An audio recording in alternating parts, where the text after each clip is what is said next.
Hi guys, my name is Sachin Thakur, self taught programmer and web designer, lives in Gurugram, now available for you. आज हम इस video में देखने वाले हैं डेटा मॉडल के बारे में। डेटा मॉडल क्या होता है, ठीक है, और बस डेटा मॉडल क्या होता है तो देखेंगे इस वीडियो में आगे डेटा मॉडल क्या होता है। उससे पहले बता दूं, मैंने लास्ट वीडियो में आपको क्या बताया था, डेटाबेस का आर्किटेक्चर बताया था, जिसमें मैंने दो टाइप्स के आर्किटेक्चर बताए थे, 2 टियर आर्किटेक्चर और 3 टियर आर्किटेक्चर। ठीक है, मैंने दो टाइप्स के आर्किटेक्चर बताए थे, 2 टियर आर्किटेक्चर और 3 टियर आर्किटेक्चर। 2 टियर आर्किटेक्चर में क्या होता था, 2 टियर आर्किटेक्चर में एक क्लाइंट होते थे और एक डेटाबेस में डायरेक्ट राइट कर पाते थे, लेकिन 3 टियर आर्किटेक्चर में क्लाइंट और डेटाबेस के बीच में सर्वर आ जाता था। ऐसे ही कुछ लोग को कुछ बच्चों को सवाल आते हैं कि सर 2 टियर आर्किटेक्चर है, 3 टियर आर्किटेक्चर है, तो क्या 1 टियर आर्किटेक्चर भी है? तो आप कह सकते हो 1 टियर आर्किटेक्चर तो है लेकिन किसी काम का नहीं है। ठीक है, 1 टियर आर्किटेक्चर किसी काम का नहीं है। फॉर एग्जांपल, आपका एक्सेल का डेटाबेस क्या है? आपका एक्सेल का डेटाबेस 1 टियर आर्किटेक्चर है। अब ये बताओ किस काम का है 1 टियर आर्किटेक्चर? तो आपका जो एक्सेल है वो 1 टियर आर्किटेक्चर है। अब मैं ये क्यों कह रहा हूँ कि 1 टियर आर्किटेक्चर का कोई फ़ायदा नहीं है, क्योंकि 1 टियर आर्किटेक्चर का मतलब है आप खुद एक डेटाबेस हैं और आप खुद भी एक एप्लीकेशन है। मतलब आप अपने डेटाबेस को खुद ही, अगर ये एक बंदा है और इसने कोई एक डेटाबेस बनाया है तो इसको ये अपने कंप्यूटर पे यूज़ कर सकता है। अगर कोई दूसरा बंदा चाहे कि मैं भी इसी डेटाबेस पे काम करके इस डेटाबेस को अपडेट करूं, तो ये पॉसिबल नहीं है। ठीक है, मान लो एक एक्सेल फाइल है, एक एक्सेल फाइल में ये डेटा स्टोर करता है ये बंदा, और उसी में ये स्टोर नहीं कर सकता है ना, एक फाइल को एक ही लोग एक्सेस कर पाएंगे। तो 1 टियर आर्किटेक्चर में दो लोग जब एक्सेस ही नहीं कर पाएंगे, तो मान लो अगर कुछ अपडेट करना होगा तो ये, और लोग काम का तो है लेकिन ये एक परफेक्ट डेटाबेस नहीं कहलाएगा, है ना। अगर हम इसको इंडियन रेलवे में यूज़ करेंगे तो कोई बंदा अगर टिकट बुक कर रहा है तो वो उसी फाइल पे बुक करके अपने पास ही रख पाएगा, कोई दूसरा तो शेयर कर नहीं पाएगा। तो डेटाबेस का पूरा मतलब ही क्या होता है? डेटाबेस का मतलब होता है मैंने एक बार डेटाबेस में सेव कर लिया तो मैं उसको कहीं से भी एक्सेस कर लूँ। आज मैंने अपने फ़ोन पे कुछ सेव किया डेटाबेस में, तो मैं दूसरे के फ़ोन से भी एक्सेस कर पाऊँ। ठीक है, जैसे कि ड्राइव है, ड्राइव में हम कुछ भी सेव करते हैं, हम किसी फ़ोन से किसी कंप्यूटर से अपने डेटा को ले आते हैं, क्योंकि ड्राइव है वो एक डेटाबेस है। सेम ड्राइव एक डेटाबेस है, और ऐसे ही डेटाबेस को एक साथ दो लोग अपडेट कर देते हैं, तो ये बहुत फ़ायदे का होता है। तो 1 टियर आर्किटेक्चर इतना काम का नहीं है। आपका खुद का कंप्यूटर जो है वो भी एक 1 टियर आर्किटेक्चर है। आपके कंप्यूटर में जो भी कुछ, आपका कंप्यूटर खुद एक डेटाबेस तो है ही, और उस डेटा को आप एक्सेस भी करते हो, और उस डेटा को आप एक्सेस करते हो तो वो आपके लिए एक डेटाबेस भी है, आप उसमें अपडेट भी करते हो, पर वो काम का नहीं है। ठीक है, आपका कंप्यूटर एक लोकल स्टोरेज की तरह ही काम करेगा। तो इस तरह, इसलिए 1 टियर आर्किटेक्चर पर इतना फोकस नहीं किया जाता। अब देखते हैं, हम वापस आते हैं डेटा मॉडल पे, क्योंकि हम आज डेटा मॉडल ही पढ़ने वाले थे। तो डेटा मॉडल क्या होता है? देखो, logical representation of data. Logical का मतलब क्या होता है, एक एग्जांपल से समझेंगे, बहुत ही बढ़िया एग्जांपल बताऊंगा मैं। अब मैंने किसी को बोला स्टूडेंट नंबर 1, ठीक है, स्टूडेंट नंबर 2, थोड़ा छोटा डायग्राम बनाऊंगा मैं, और ये ढंग से बन नहीं पा रहा, कोई नहीं, स्टूडेंट नंबर 3, ठीक है, ये 3 स्टूडेंट थे। मैं क्या करता हूँ, इनको बनाने की जगह इनके नंबर ही लिख देता हूँ, 1, 2 और 3। तीनों स्टूडेंट को मैंने बोला कि स्टूडेंट 1, स्टूडेंट 2 और स्टूडेंट 3, सुनो, मैं कुछ बोल रहा हूँ उसको तुम नोट करो। ठीक है, मान लो मैं फ़ोन पे बात कर रहा था, मैंने कहा कि यार सुनो बच्चों, मैं जो बोल रहा हूँ उसको नोट करो। तो मैंने क्या बताया उनको कि एक स्टूडेंट है जिसका नाम है ए। तो फर्स्ट वाले ने क्या लिखा, एक स्टूडेंट है जिसका नाम है ए। दूसरे ने भी लिख लिया अपनी नोटबुक पे, एक स्टूडेंट है जिसका नाम है ए। थर्ड ने भी लिख लिया, एक स्टूडेंट है जिसका नाम है ए। ठीक है, तो फिर मैंने क्या कहा कि उस स्टूडेंट के फादर का नाम क्या है? उस स्टूडेंट का फादर का नाम है बी। तो इसने क्या किया, स्टूडेंट के फादर का नाम बी लिख दिया। इसने क्या किया, इसने एक टेबल बना लिया। ठीक है, स्टूडेंट्स के नाम का बी है, और इसने क्या किया, इस भाई साहब ने भी एक डायग्राम बना लिया कि स्टूडेंट के पापा का नाम बी है। ठीक है, अब मैंने उनको क्या कहा कि देखो, स्टूडेंट के जो पापा ए के जो पापा बी हैं, उनके 3 बच्चे हैं। ठीक है, उनके 3 बच्चे, यानी ए के 3 भाई बहन हैं। तो इस 1 ने क्या किया, इसलिए एरो डायग्राम बना रहा था। ठीक है, एरो डायग्राम बना रहा था, इसने बी को मैंने 3 डिवाइड कर दिया, और इन तीनों के मैं जो नाम बताऊंगा, मान लो मैंने नाम कर दिया PQR, तो इसने PQR लिख दिया। ठीक है, इसने PQR लिख दिया। अब दूसरे स्टूडेंट ने क्या किया, इसी टेबल को आगे कंटिन्यू किया। इस टेबल को मैं एक काम करता हूँ नीचे बना लेता हूँ, ये थोड़ा बड़ा टेबल बनेगा। इसने एक ए स्टोर किया और ये बी किया और ये तीनों पी क्यू और आर को यहाँ स्टोर करवा दिया, ठीक है। तो इसका अप्रोच अलग था। अब तीसरे बंदे ने क्या किया कि इसी के अंदर ये 3 बॉक्स और बना दिए और इन तीनों में पी क्यू आर जो मैंने उनके बच्चों का नाम बताया था वो अपडेट कर दिया, ठीक है। ये मैंने बताया उनको अपडेट कर दिया। तो तीसरा बच्चा थोड़ा इंटेलिजेंट था, उसने क्या किया, जो ये जो कनेक्टर था, लाइन कनेक्टर था यहाँ पे, उसने उसके बीच में रिलेशन भी लिख दिया कि भाई ये इनके बच्चे हैं, ठीक है। यहाँ पे जगह नहीं है, और तो मैं यहाँ पे आपको बता देता हूँ कि इन्होंने एक ऐसा डायग्राम बीच में लाइन में ऐसा बना दिया और यहाँ पे लगा दिया इन्होंने कि ये इसके गार्डियन है, ठीक है, इनके गार्जियन है, ऐसा इन्होंने लिख दिया। तो बी स्टूडेंट था, वो बहुत स्मार्ट था, उन्होंने लाइन में ही लिख दिया कि ये इनके बच्चे हैं। तो यहाँ पे देखो हुआ क्या, मैंने तो सिंपल क्या कहा था, भाई डेटा नोट करो। अब ये तीनों मेरे पास आए लेके, सर आपने डेटा लिखवाया था। मैं कंफ्यूज, ये क्या लिख दिया तुम लोगों ने, ठीक है। मैंने 1 का पढ़ा, अच्छा ए का एक एरो लगा रखा है बी पे, यानी ए से बी फादर हैं, पी क्यू आर ये 3 इसके स्टूडेंट हैं। मैंने कहा ठीक है A1, ठीक है मैं समझ गया। अब 2 आया, 2 बोल रहा है सर मैंने भी बढ़िया लिखा है सर, देखो तो सही एक बार। मैंने कहा दिखाओ। 2 ने दिखाया, मैंने कहा हाँ आपने टेबल बना के लिखा है, ये सही है। उन्होंने उसने टेबल में हेडिंग और लिख दिया था ऊपर, है ना, टेबल में हेडिंग और लिख दिया था कि ये स्टूडेंट हैं, ये फादर हैं और ये उसके गार्डियन है। ये डायग्राम थोड़ा सा गंदा हो गया तो कोई बात नहीं, समझ में आ गया आपको ये बोलते हैं। फिर थर्ड स्टूडेंट आया, उसने कहा सर मेरा तो देखो, मैंने तो साथ में रिलेशन भी लिखा है। मैंने कहा दिखाओ। तो मैंने कहा कि हाँ थर्ड तुमने भी बहुत अच्छा लिखा है। देखो यहाँ पे हो क्या रहा है, ये तीनों डेटा तो सेम लिख रहे हैं, जो मैंने बोला था वो डेटा तो सेम लिख रहे हैं, लेकिन इनका लॉजिकल स्ट्रक्चर अलग अलग है, ठीक है। क्योंकि डेटा का कोई फिजिकल स्ट्रक्चर तो होता नहीं है, तो इनका लॉजिकल स्ट्रक्चर अलग अलग है। 1 था, इसने क्या किया, इसने नेटवर्क बना के लिखा है, ठीक है, एरो बना के लिखा, इसको नेटवर्क बोल सकते हैं और ग्राफ स्ट्रक्चर भी बोल सकते हो। तो इसने नेटवर्क लिखा। 2 ने क्या किया, इसने टेबुलर फॉर्म में लिखा है, तो इसने एक रिलेशनल डेटाबेस मॉडल अपनाया है। 3 ने क्या लिखा, 3 ने एक एंटिटी डायग्राम सिस्टम बनाया होगा, ठीक है, डायग्राम वाले में बिल्कुल प्रेजेंट करके दिखाया बिल्कुल रिलेशन के साथ। तो इन तीनों ने डेटा तो सेम लिखा, पर तीनों का अप्रोच अलग था लिखने का, ठीक है, इनका दिमाग अलग अलग थे। इन्होंने बहुत इंटेलिजेंट बच्चे थे, उन्होंने बहुत बढ़िया लिखा है, तो मैं किसी को गलत नहीं कह सकता, ठीक है, मैं इन तीनों में से किसी को गलत नहीं कह सकता। तो ये जो मैं डेटा मॉडल समझा रहा था, डेटा मॉडल और कुछ भी नहीं है, यही है, ठीक है।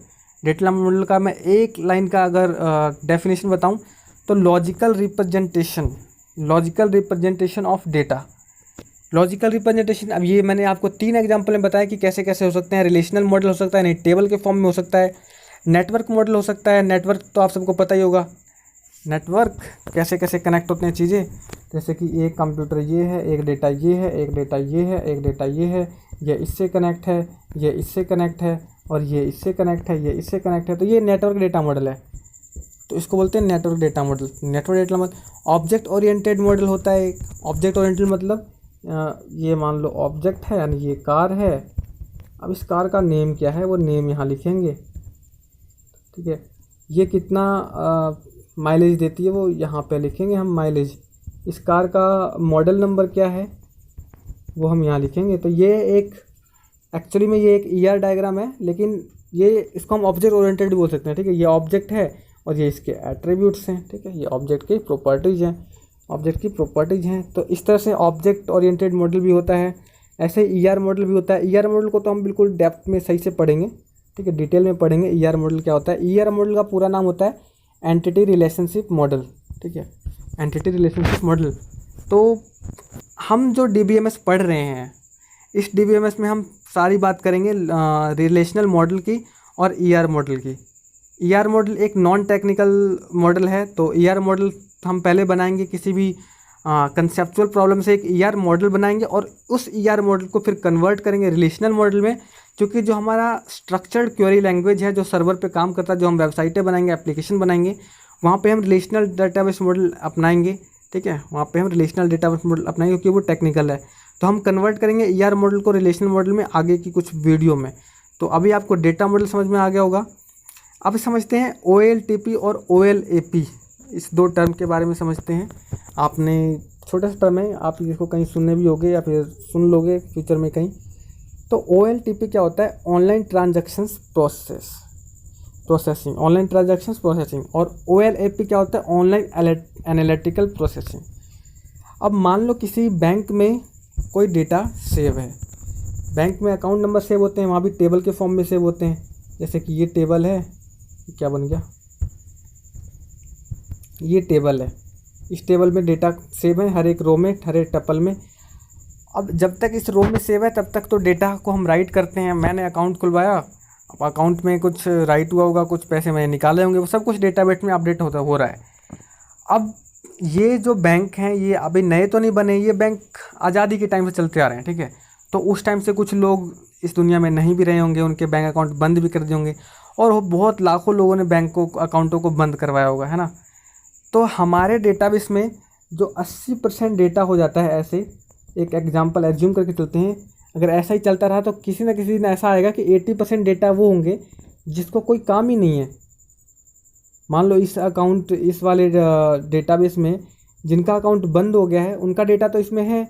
अगर मैं किसी को सर्च कर रहा हूँ तो वो सर्च करने में टाइम तो लेंगे ही, कंपेयर करेंगे, सर्च करेंगे तो वो कंपेयर करेंगे हर एक डेटा से, तो उसमें टाइम तो जाएगा ही। तो 80% डेटा तो हमारे पास ऐसे हैं जो यूजफुल ही नहीं है, ठीक है, हमारे डेली ट्रांजैक्शन में काम ही नहीं आते। सिर्फ 20% ऐसे लोग हैं जो डेटाबेस में रीड एंड राइट कर रहे हैं, या फिर कह सकते हो अगर बैंक का डेटा है तो लेन देन कर रहे हैं। बैंक का डेटा है तो वो क्या कर रहे हैं? डेटाबेस को अपडेट कर रहे हैं। यहाँ पे ट्रांजैक्शंस का मतलब ये नहीं है कि बैंक वाला ट्रांजैक्शंस, यहाँ पे ट्रांजैक्शंस का मतलब है डेटाबेस वाला ट्रांजैक्शन, ठीक है। डेटाबेस में ट्रांजैक्शंस क्या होता है? डेटाबेस में रीड करना और डेटाबेस में राइट करना, ठीक है। रियल लाइफ में ट्रांजैक्शन का मतलब क्या होता है? लेना और देना। तो डेटाबेस में इसका क्या मतलब होता है? डेटाबेस में रीड करना और डेटाबेस में राइट करना और डेटाबेस से रीड करना, ठीक है। तो अब ये तो भाई प्रॉब्लम आ गई, 80% डेटा तो हमारे डेटाबेस में ऐसे हैं जिनके अकाउंट बंद हो गए हैं, तो हम क्यों ना इनके लिए एक अलग डेटाबेस बना दें, ठीक है। तो ये एक अप्रोच होती है। हमने एक नया डेटाबेस बनाया, इसमें हमने क्या किया, सिर्फ उन्हीं लोगों के डेटा को कॉपी कर लिया जिनके भी अकाउंट बंद होते हैं ना, मैं उनको यहाँ से मूव करके यहाँ ले आता हूँ, ठीक है। जिनके भी अकाउंट बंद होते हैं उनको मैं यहाँ से मूव करके और ले आता हूँ अपने एक दूसरे डेटाबेस में। ये मैंने क्या किया, मैंने एक अप्रोच अपनाया, मैंने एक दूसरा डेटाबेस बना लिया। जिनके भी अकाउंट बंद हो गए मैं इनको वहाँ से कॉपी करके यहाँ पेस्ट कर दूँगा और यहाँ पे ट्रांजैक्शन चलता रहेगा। तो इससे क्या होगा, 80% डेटा तो हमारा जो किसी काम का नहीं है वो इसमें है, जिसपे बहुत ही मुश्किल से कोई ऑपरेशन होने हैं, और जो 20% डेटा है वो इधर है। तो इससे क्या होगा, डेटाबेस की स्पीड फास्ट हो जाएगा। अब जो OLTP है, ऑनलाइन ट्रांजैक्शन प्रोसेसिंग है, ये वो डेटाबेस हैं जिनमें अभी रीड एंड राइट हो रहे हैं। और जो OLAP है, ऑनलाइन एनालिटिकल प्रोसेसिंग, ये वो डेटा है ये वो 80% डेटा हैं जिनके अकाउंट बंद हो चुके हैं या जिनका हमें कोई काम नहीं है, ठीक है। ये ऐसे डेटाबेस हैं जहाँ पे हमने जैसे अकाउंट बंद होता है तो उनको हम कॉपी करके यहाँ पेस्ट कर देते हैं। तो ये वो डेटाबेस हैं। तो अब आप कहोगे सर डेटाबेस का अब ज़रूरत क्या है, अकाउंट बंद हो गया तो उसको डिलीट कर दो, काम का आप स्पेस रिजर्व कर रहे हो, स्पेस के लिए इतना खर्चा कर रहे हो, डेटा सेंटर लगाने पड़ रहे हैं। तो देखो डेटा बहुत बड़ी चीज़ होती है, मैंने पहले बताया था डेटा इज न्यू करेंसी, लोग कहते हैं न्यू फ्यूल भी कहते हैं। तो डेटा बहुत पावरफुल चीज़ है। अब हम पुराने डेटा से बहुत सारी चीज़ें देख सकते हैं, ठीक है। हम क्या करते हैं, आपने देखा होगा जो कुछ बड़े लोग होते हैं हम मानते हैं कि वो एक्सपीरियंस्ड हैं, हम उनसे सलाह लेते हैं कि सर या फिर आपके मान लो आपके घर में कोई भी बड़ा आदमी है, आप उससे सलाह लेते होगे कि क्या मुझे ये करना चाहिए या नहीं करना चाहिए। क्यों लेते हो? क्योंकि उनके पास एक्सपीरियंस है। तो ओल्ड डेटा से हमें एक्सपीरियंस मिलता है, ठीक है। ओल्ड डेटा से हमें एक्सपीरियंस मिलता है। तो ओल्ड डेटा से हमें मिलेगा, मान लो आज से 10 साल बाद कोई पेंडेमिक आ जाएगा, आज से 10 साल बाद कोई पेंडेमिक आ जाएगा, जैसे कि अभी कोरोना वायरस चल रहा है, ऐसा ही कोई पेंडेमिक आ जाएगा आज से 10 साल बाद। तो वो क्या करेंगे, वो 2020 का डेटा उठा के देख पाएंगे। 2030 में अगर कोई पेंडेमिक आता है, कोई कोरोना वायरस जैसा कोई सिचुएशन आता है, तो वो 2020 को उठा के देख पाएंगे कि 2020 में कितनी मार्केट नीचे गई थी, कितना लॉस हुआ था, कितने लोगों की जान गई थी। तो डेटाबेस तो बड़े काम का है ना। डेटाबेस में सब कुछ एज्यूम कर लेंगे कि इतना बैंक का नीचे जाएगा। तो इसीलिए डेटाबेस को सेव करके रखना ज़रूरी होता है। और इसलिए जो डेटा हम सेव करके रखते हैं जिस पे कोई हमें ट्रांजैक्शन नहीं करने होते हैं, उनको हम रखते हैं ऑनलाइन। उनको हम जिस डेटाबेस में रखते हैं, उस डेटाबेस को बोलते हैं ऑनलाइन एनालिटिकल प्रोसेसिंग, यानी एनालाइज करने के लिए उस डेटाबेस को हमने बनाया है। जबकि जो नया डेटाबेस है जिसके अंदर 20% डेटाज हैं उनको बोलते हैं ऑनलाइन ट्रांजैक्शंस प्रोसेसिंग, यानी इसमें अभी लेन देन चालू है, मतलब इसमें अभी ट्रांजैक्शंस हो रहे हैं, रीड एंड राइट हो रहा है डेटाबेस में। तो ये दो चीज़ें थी, दो कंसेप्ट थे यहाँ पे। और कुछ दिखा रखा है OLTP, online transaction process, business process में जो चल रहा होता है, और business data warehouse, online analytical processing को भी हम वेयर हाउस भी बोलते हैं, ठीक है। वेयर हाउस का मतलब, डेटा वेयर हाउस का मतलब, वेयर हाउस में क्या होता है, चीज़ें, एक स्टोर रूम होता है जहाँ से बहुत ही कम चीज़ें हम निकालते हैं और डालते हैं, तो OLAP को लोग वेयर हाउस भी बोलते हैं। तो ये कुछ चीज़ें थी जो आपको ध्यान में रखना है। इसी के साथ मैं ये वीडियो ख़त्म करता हूँ। उम्मीद करता हूँ आपको ये सब कुछ समझ में आया होगा। अगर आपको किसी भी टाइप का कोई डाउट है तो आप कमेंट में लिख सकते हो। और ये जो मैंने नया बनाया है प्लेलिस्ट, DBMS का प्लेलिस्ट, इसको आप बुकमार्क कर लेना, क्योंकि इसमें आगे सब कुछ आने वाला है, ठीक है। तो आप बुकमार्क कर लेना इस प्लेलिस्ट को। Okay, bye.